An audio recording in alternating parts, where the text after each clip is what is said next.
Et si l'acteur le plus brillant de sa génération, fervent défenseur de l'environnement, cachait des secrets très bien cachés? Pourquoi porte-t-il toujours des masques, des lunettes de soleil, des casquettes en permanence? Que se cache-t-il derrière sa fondation, derrière ses engagements philanthropiques? Et si cette volonté obsessionnelle de rester invisible en public était le reflet d'un double jeu que peu soupçonnent encore? Et si la fiction rejoignait parfois la réalité?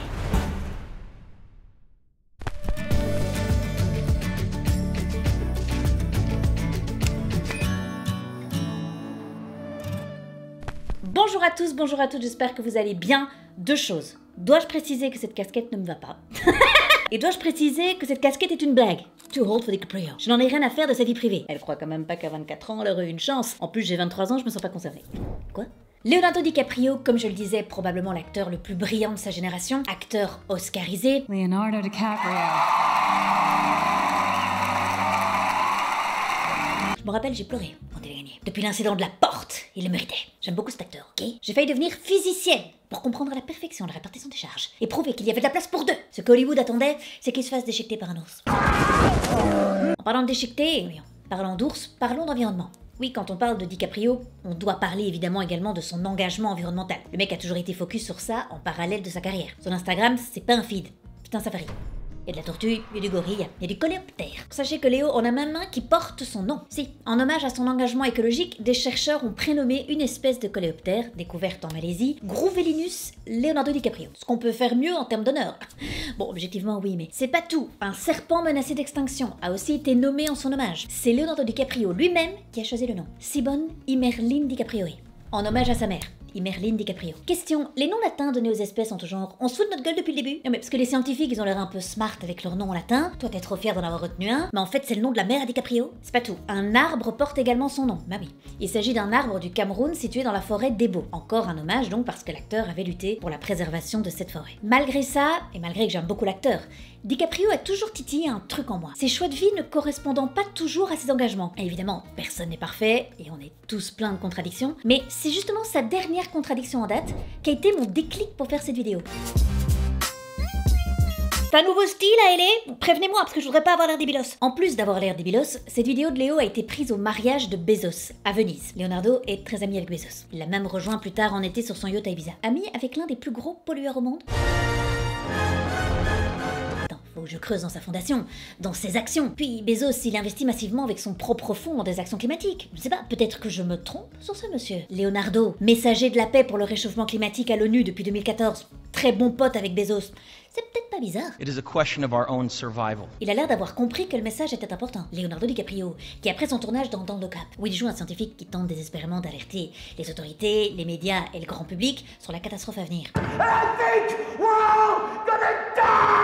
Qui se retrouve tout de suite après le tournage, à Saint-Barth, sur le Vava 2. Un yacht qui produit autant de CO2 quand il parcourt 11 km qu'une voiture qui roule pendant un an. C'est peut-être pas bizarre? Oui, tu viens de poster une photo de Jaguar sur ton Insta, mais c'est pas la question. Leonardo DiCaprio qui arrive à la COP26 en jet privé, c'est peut-être pas bizarre. Leonardo DiCaprio qui, pour fuir les feux à Los Angeles début 2025, feux de plus en plus nombreux à cause du réchauffement climatique, à bord de son private jet pour aller au Mexique. Un trajet qui a généré une pollution estimée entre 3 et 6 tonnes de CO2. 5 tonnes, c'est ce que consomme un citoyen moyen en une année. C'est peut-être pas bizarre, si c'est quand même un peu bizarre. Surtout qu'en cas d'incendie comme ceux de Los Angeles, il n'y a généralement aucune obligation d'évacuer en jet privé. La population locale, même dans les zones riches de Californie, suivent en principe les évacuations organisées par la route, et seulement dans de très rares cas par hélicoptère si les routes sont coupées. L'usage du jet privé tient surtout au confort et à la rapidité, pas à la sécurité. Let us not take this planet for granted. Et moi je vais pas prendre tout ce que tu me dis pour acquis, si tu me permets. It's time to investigate. Leonardo DiCaprio. Mais avant ça, parlons du sponsor de la vidéo. Franchement, gérer une boîte ou un projet, c'est plein de bons côtés. Mais ça peut très vite devenir un enfer. Tu jongles entre les mails, les factures, les clients, les stocks, et au bout d'un moment, tu passes plus de temps à organiser qu'à bosser. C'est exactement pour ça qu'il y a Odoo.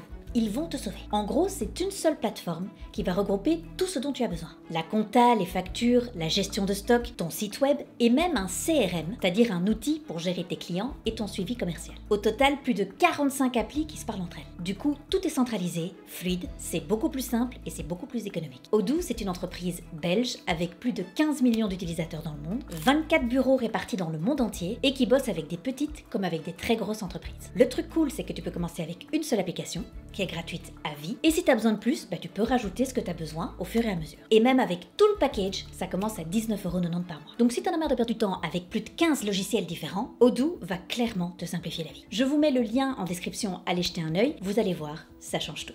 Commençons par sa fondation. Fondée en 1998, la Leonardo DiCaprio Foundation a dès le début des années 2000 été hébergée comme un Donor Advised Fund. C'est une structure un peu particulière, je vous explique ce que c'est. Un Donor Advised Fund, c'est un compte philanthropique. Donc un compte qu'on ouvre pour donner de l'argent à des causes ou à des associations. Ce compte, il est géré, lui, par une fondation. Ici, en l'occurrence, c'était géré par la California Community Foundation. La Leonardo DiCaprio Foundation n'est pas une fondation, mais elle est gérée par une fondation. Okay ? L'avantage de passer par ce type de structure, c'est que le donateur, donc ici la fondation Leonardo DiCaprio, place de l'argent et reçoit immédiatement l'avantage fiscal. Et puis Leonardo DiCaprio, il recommande les associations ou projets qu'il aimerait financer. Leonardo DiCaprio y verse de l'argent et officiellement, l'argent appartient à la CCF qui, elle, gère tous les aspects légaux et fiscaux. Pourquoi faire ça ? Pas besoin de créer une fondation indépendante, moins de paperasse, moins de contrôle, et surtout, avec ce système de fonds, il y a zéro transparence publique. Il y a une absence quasi totale de transparence sur les mouvements d'argent internes. Il n'est pas tenu de rendre public les détails des dons reçus ou distribués, ni la provenance exacte des fonds. Par exemple, en 2016, la LDF a annoncé avoir collecté 45 millions de dollars lors de son gala annuel à Saint-Tropez. Le montant, il est spectaculaire,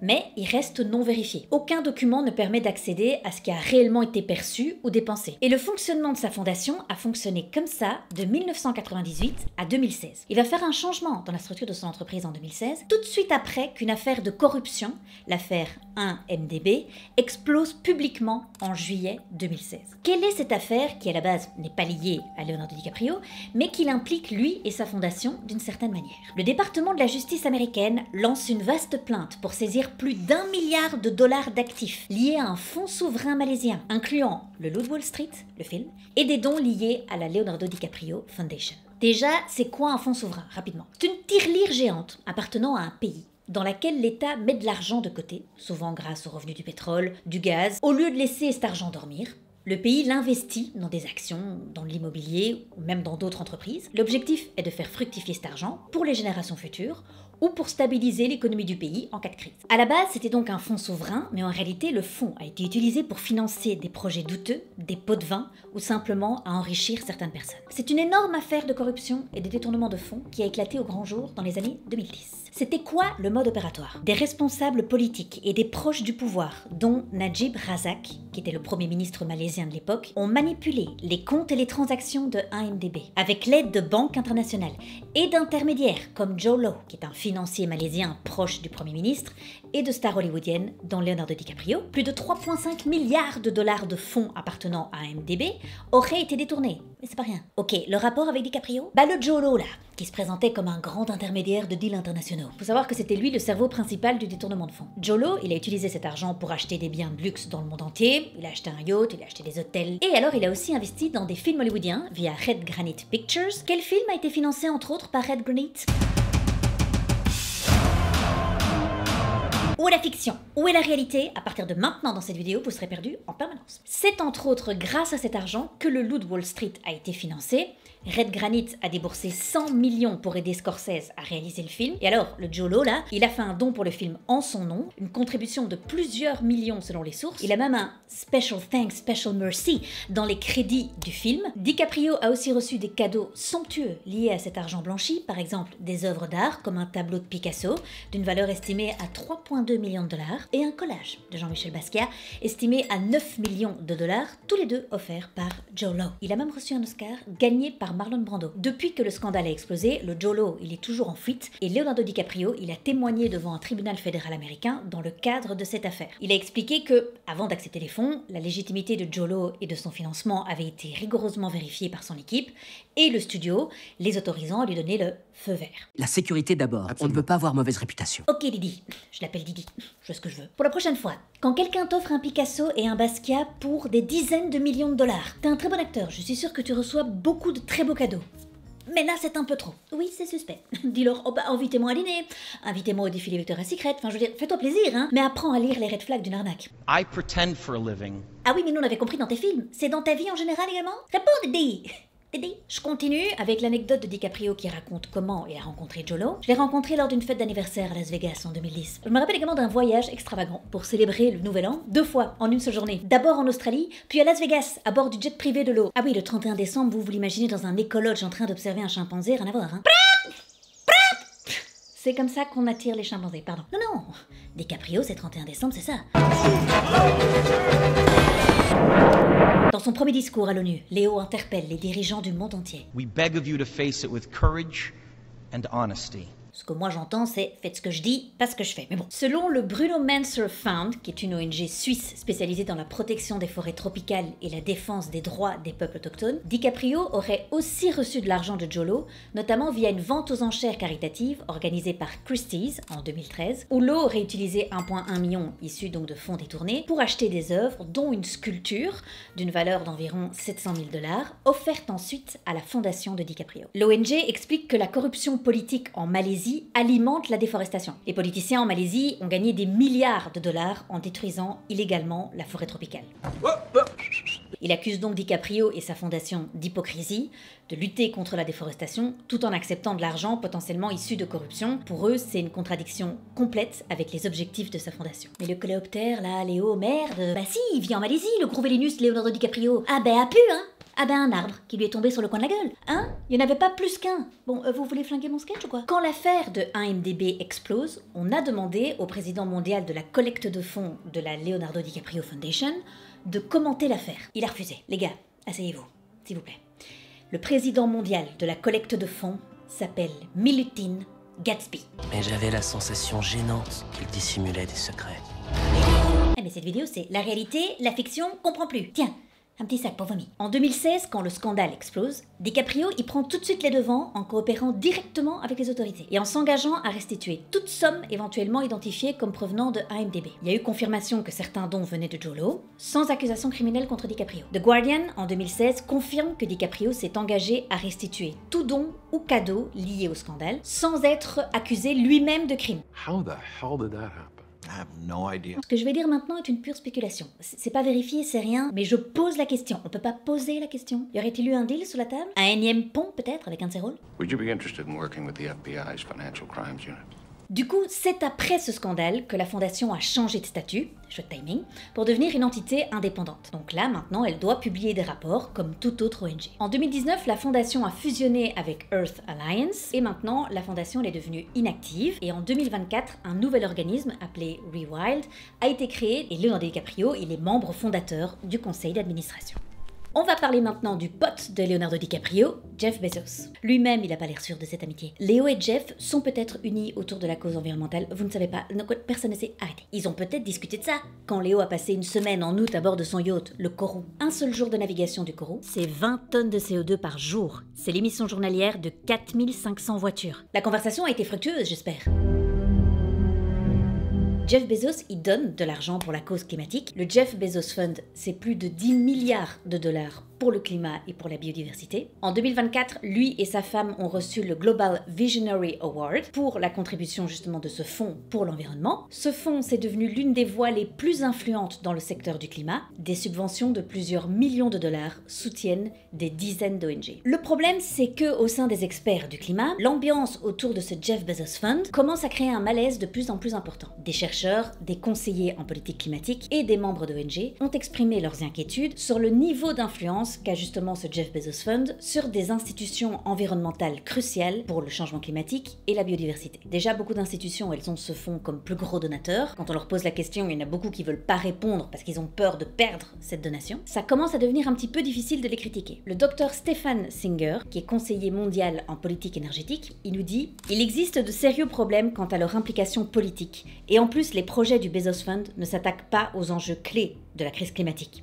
Ils sont sympathiques, mais malheureusement cosmétiques. » Holger Hoffmann-Riem, de l'ONG suisse Go for Impact, nous dit que la crédibilité du système, elle repose sur son indépendance. Et là, ça commence à vaciller. Un exemple très concret. Le fonds de Bezos a investi 18 millions de dollars au sein du SBTi. C'est l'une des organisations de certification climatique les plus importantes au monde. C'est eux qui sont censés évaluer si certaines des plus grosses entreprises mondiales se décarbonent bien en conformité avec l'accord de Paris. Par exemple, quand Amazon annonce « Nous, on sera net carbone en 2040 », 40. Eux, ils analysent pour voir si c'est possible et si l'entreprise met assez de choses en place pour atteindre cet objectif. Très peu de temps après une réunion avec le Jeff Bezos Fund, dont je vous donnerai le sujet de la réunion plus tard. Le SBTI a surpris tout le monde en annonçant qu'il pourrait autoriser les entreprises à atteindre leur objectif climatique en utilisant des compensations carbone. Alors des compensations carbone, c'est quoi? Au lieu de réduire leurs émissions de CO2, ils vont acheter des crédits carbone. Je pollue ici, mais je compense parce que je plante 3 arbres là-bas. Il y a plusieurs problèmes si cette mesure venait à être adoptée. C'est qu'il y a certaines entreprises qui vont continuer à polluer tout autant, mais qui pourront afficher sur leur site Carbon Neutral. Ce sera du greenwashing, puisque ça ne baisse pas réellement les émissions mondiales. Et alors, il y a aussi beaucoup de critiques sur ces projets liés au crédit carbone. Il y a de nombreuses études scientifiques qui montrent que ces compensations carbone n'aident pas du tout le réchauffement climatique. D'ailleurs, ces crédits carbone, ils sont dans le viseur de la régulation européenne et du Royaume-Uni, parce qu'ils estiment que c'est du greenwashing. Il y a un projet confidentiel d'analyse fait par le SBTI qui a fuité, et qui conclut que toutes ces compensations carbone, sous leur forme actuelle, sont en grande partie inefficaces. On va parler des forêts, au hasard. Il y a beaucoup d'entreprises qui disent « Ah, mais on a planté des arbres là, ou on a sauvé telle forêt ». Plus de 90% des crédits carbone liés aux forêts tropicales. Ces crédits carbone, ils sont certifiés par le plus grand organisme du secteur, Verra.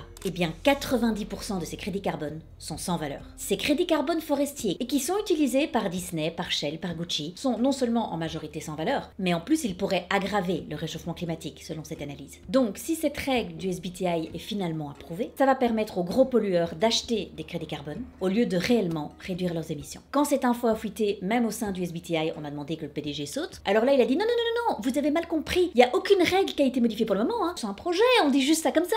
Ouais, c'était un peu trop tôt, c'est flagrant. Ils ont capté. Attendez 6 mois, ils auront peut-être oublié et là on réessaye. Vous vous rappelez que je vous avais dit que juste avant de faire cette annonce, le SBTI avait eu un rendez-vous avec le Jeff Bezos Fund? C'était quoi l'ordre du jour de la réunion? Le rôle des compensations carbone dans les engagements des entreprises. Ne soyez pas suspicieux, ça ne vous va pas. Ça n'engage que moi, mais j'ai du mal à croire que Bezos veut sauver la planète. Ces ultra riches qui financent des projets verts, tout en ayant accessoirement, eux, une empreinte disproportionnée. Je rappelle aussi que Amazon a émis en 2024 environ 68,25 millions de tonnes de CO2. C'est plus que les émissions annuelles de pays comme l'Autriche ou la Suisse. Pardonnez-moi de ne pas croire en Bezos. Pour revenir à DiCaprio. Leonardo DiCaprio ne doit évidemment pas être parfait, personne ne l'est. Leonardo DiCaprio, c'est pas Monsieur Tout-le-Monde. C'est un acteur oscarisé, c'est un messager de l'ONU, c'est un visage planétaire de la lutte pour l'environnement. Quand tu occupes cette place, tu es quelque part aussi un symbole. DiCaprio, il a contribué à mettre l'écologie sur le devant de la scène, personne ne peut lui enlever, et puis il a donné beaucoup pour la cause aussi. Mais quand il prend son jet privé pour fuir un incendie, et quand il s'affiche sur le yacht de Bezos, ça envoie un autre message. Celui que même les figures les plus emblématiques de la cause climatique ne suivent pas forcément ce qu'elles prêchent. Et c'est là que ça devient dangereux, parce que si même lui peut se permettre un double discours, alors d'autres entreprises, des milliardaires, des gouvernements peuvent s'en servir comme caution pour continuer à faire ce qu'elles veulent. Personne n'attend la perfection, évidemment. S'il est à Paris, il va clairement pas prendre le bateau pour rentrer à New York. Il a choisi, de son plein gré je crois, d'être messager de l'ONU et d'être actif dans la cause. Est-ce qu'on n'est pas au moins en droit d'attendre un minimum de cohérence? Ne porte pas un masque, au propre comme au figuré, à moins que ce soit encore un hommage à un de ses rôles. Dans ce masque que tu es, tu le porteras jusqu'à ce que tu l'aimes. Trop intense, Léo. Tu mourras avec. Trop intense. Merci à tous d'avoir suivi cette vidéo, j'espère qu'elle vous a plu. Si c'est le cas, n'hésitez pas à me le dire en commentaire, à commenter, vous savez, je lis tout, on interagit, c'est comme ça. Je vous retrouve dans 2 semaines pour une nouvelle vidéo. D'ici là, portez-vous bien, à très vite, ciao!